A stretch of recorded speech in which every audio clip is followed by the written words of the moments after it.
Hello. In this game, it is Norsca versus Tomb Kings.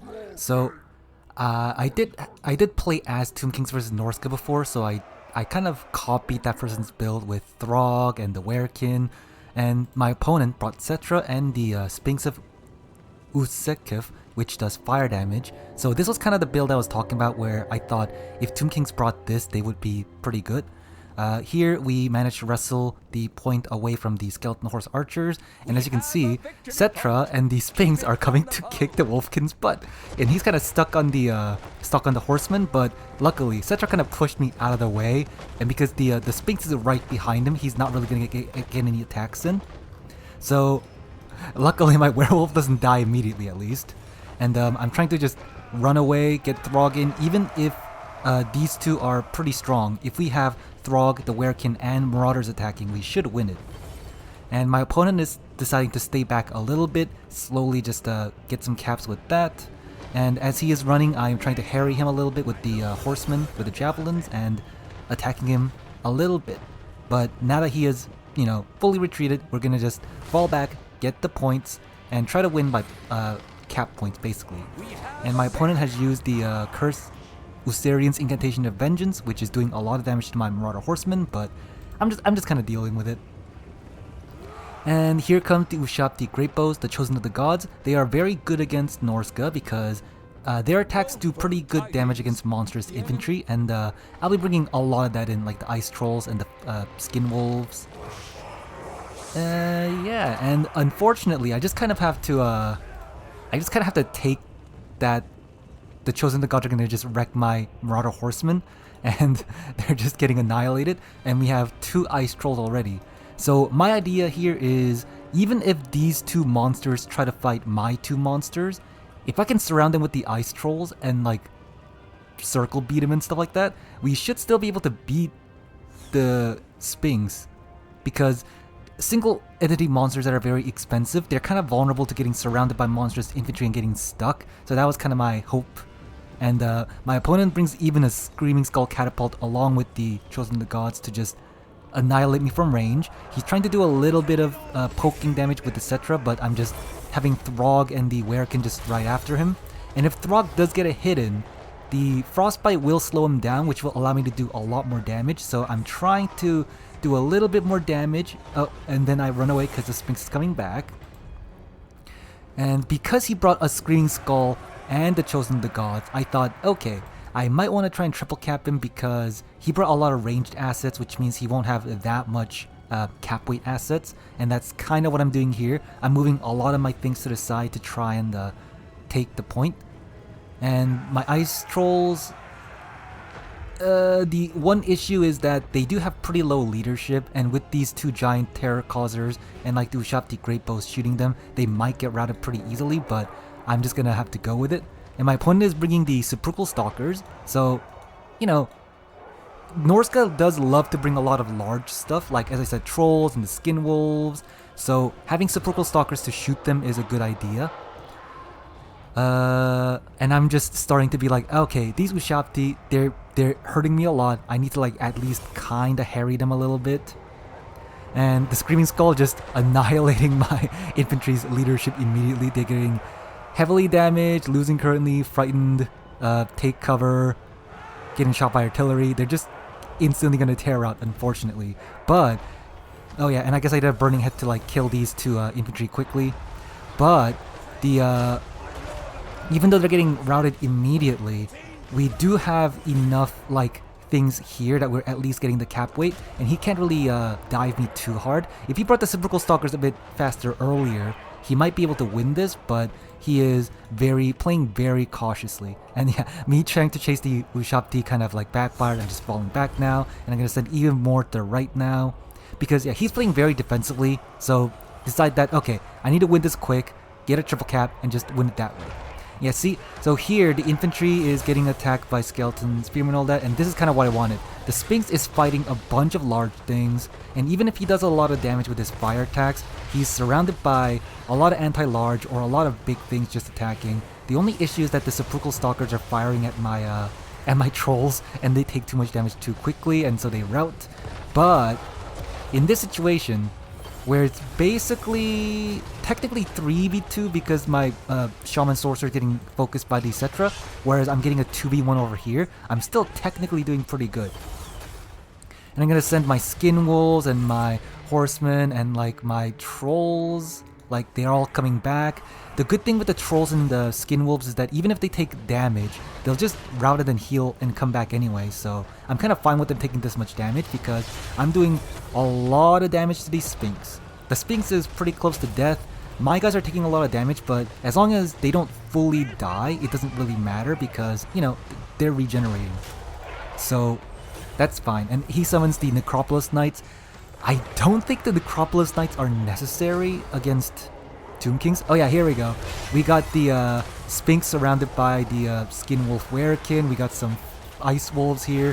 Throg is still beating on him, and he's trying to run away, but he is very slow at 37 leadership, and he's crumbling and he's dying. So yeah, the Sphinx, he made about 1400 gold, which isn't bad, but he's like 2,300, so he didn't get his cost back. So that was great for me.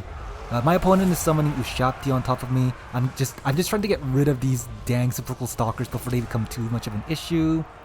We have the point at least. We also have the middle point. We have the side point. So we're losing in value, you can see, by 2,000. But because of how much my guys have been healing, we're pretty similar. Because Throg has been healing. The Werekin is like getting close to his heal cap.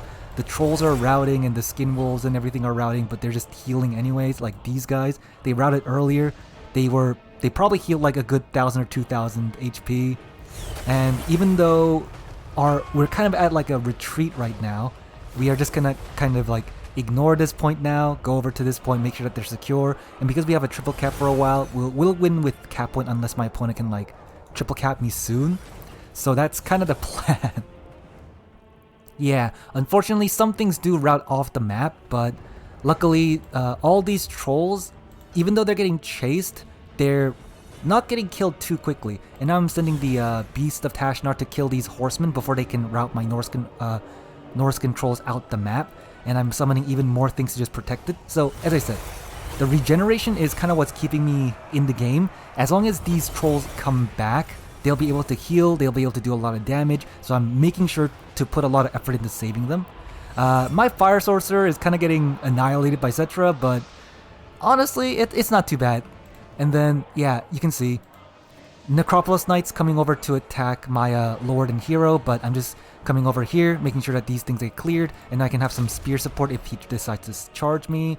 The Chariots got shot by the Marauder Javelins a bunch, and now they're kind of crumbling. Like, you can see, they're at pretty much quarter HP and they're crumbling. So I mean, yeah, they're fine now, but like, they were crumbling for a while, even though they had a lot of HP left. My opponent is unsummoning the Screaming Skull. I don't know why. He could honestly be like shooting here and doing pretty good damage. Like here, there's like 2 infantry kind of blobbed up, so I think he should have kept the Screaming Skull.